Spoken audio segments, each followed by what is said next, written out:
With the stroke of a pen, This is an order creating and implementing the Department of Governmental Efficiency, known as DOGE. Okay, that's a big one. Maurice Vinton became a part of DOGE. She said she came to government to use her technology expertise to make life easier for Americans. What I see DOGE is doing is they're actually breaking a lot of that down. They're actually breaking those things apart. That left her feeling rudderless, with no clear sense of the mission or who was actually in charge, as she never saw Musk or even heard from him. Who is really in charge of DOGE? Just like everyone else, I don't actually know. So is DOGE an agency? There seems to be more of an idea than a belief system than an agency itself. A belief system that Vinton warns there may be no coming back from. I want Americans to try to understand that it is a wrecking ball and that it's not a scalpel. And it is going to dramatically decrease government's capacity to deliver services and benefits in the next few years. Why did Sahil Lavingia join DOGE? It was not about politics. In 2024, he voted for nobody. He didn't like the politics of either Kamala Harris or Donald Trump. It was a little bit about Elon Musk, a chance to learn from the leader of 6 major tech companies. That was appealing to Sahil. But it's also true that joining DOGE was informed by what Sahil had gone through as a startup founder. And I felt like the same sort of thing had happened with the federal government, that effectively there was this massive amount of sort of free money that was being generated that would allow for a lot of this waste and buildup to happen. So that's what I expected. And if this all sounds a bit like a self-aggrandizing tech startup person thinking they could swoop in to save the federal government, well, yes. And to some degree, Sahil admits that.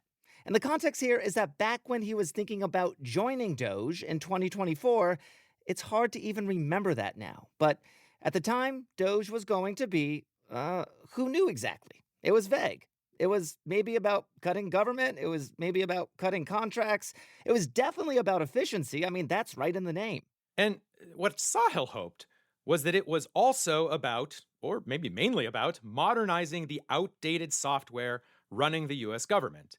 He thought he would be especially good at that. And he thought all Trump's rhetoric around slashing and cutting and firing was perhaps just rhetoric. This was the only way that Trump would allow DOGE to exist, right? Trump is not going to say we're going to ship a bunch of software unless he can say that it's going to cut the deficit or it's going to, save taxpayers a lot of money. And one of the big turning points came the one time he got called into an e-meeting. Apparently that's what they call meetings with Elon Musk. And during this meeting, there was an Q&A session. Time to ask Elon questions. So I asked him, I said, what have you learned last week? What are you learning about how the federal government works, basically? And he basically just sort of said, it's just like a fractal of terribleness.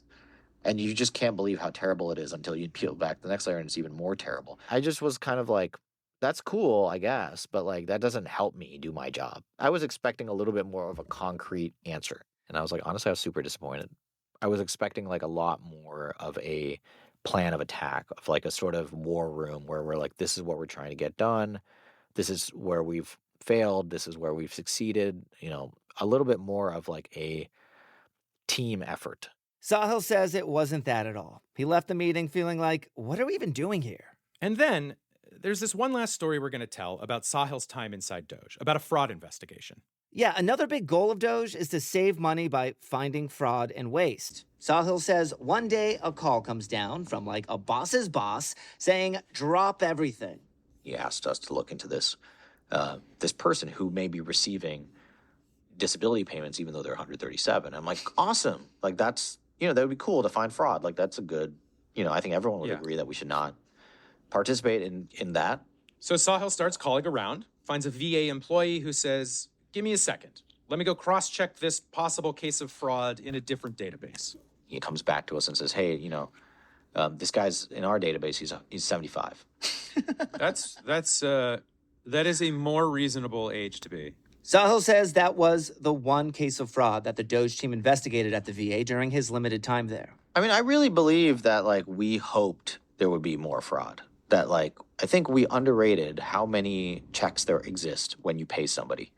I think actually there is a check somewhere in the system And that check proves, makes sure that they're alive, makes sure that they've gone to a doctor's appointment in the last 3 months, that sort of thing. Like, these checks exist. This is actually what makes the government sometimes like expensive to run, is that you have to check all these things before you give people money. Yeah, I think it was just a feeling of like, darn it, like it would have been really nice to like come in and save a bunch of money. And he was realizing the same kinds of things about his big dream of going there and modernizing outdated systems. The more he dug around and talked to people, suggested ideas, the more he would learn that, like, oh, federal employees are already working on some of these things. And it's not that they don't know they need to be fixed. It just like takes a long time. There's this pretty amazing moment in Sahil's audio journal where he seems to realize all of this in the moment. Not just about the software and the fraud, but about maybe all of his assumptions. Here he is talking into his phone late one night. It's another thing I learned. It's not like there's no easy wins. The government is not corrupt. The government is really not wasteful. The government commits to doing a lot of things for its citizens, but generally it executes on them decently well. Full of amazing, smart, hardworking, educated people.